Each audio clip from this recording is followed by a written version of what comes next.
இன்னைக்கு வந்து ரொம்ப வித்தியாசமான ஒரு காட்சி வந்து நான் பார்த்தேன். அது அப்படியே உங்களுக்கு வந்து படம் பிடிச்சு காமிச்சிருக்கேன்.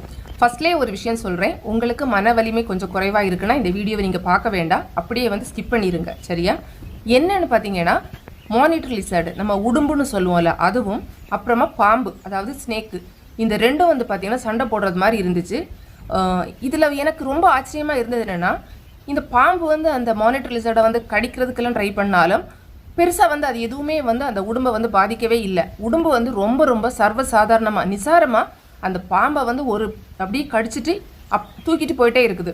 இது ஏன் அப்படி இருக்குது அப்படின்னு சொல்லிட்டு கூகுள் எல்லாம் சர்ச் பண்ணி பார்க்கும்போது, சில வகை மானிட்டர் லிசர்ட், அதாவது உடம்புக்கு வந்து பார்த்தீங்கன்னா இந்த மாதிரி பாம்புகள், ஒரு சில வகையான பாம்புகளுடைய விஷயம் வந்து அவ்வளவா தாக்குறது கிடையாது. அதுக்கேற்றது மாதிரி அதனுடைய உடம்பு வந்து இருக்கு. இன்னும் வந்து பார்த்தீங்கன்னா அந்த தோல் இருக்குல்ல, அந்த உடம்புடைய தோல் வந்து ரொம்ப கெட்டியாக கட்டியாக இருக்கும். ஸோ ஈஸியாக வந்து பாம்புடைய விஷம் வந்து உள்ளே போகும். அதுக்காக எல்லா பாம்பு கடிச்சாலும் அதுக்கு ஒன்றும் ஆகாது அப்படி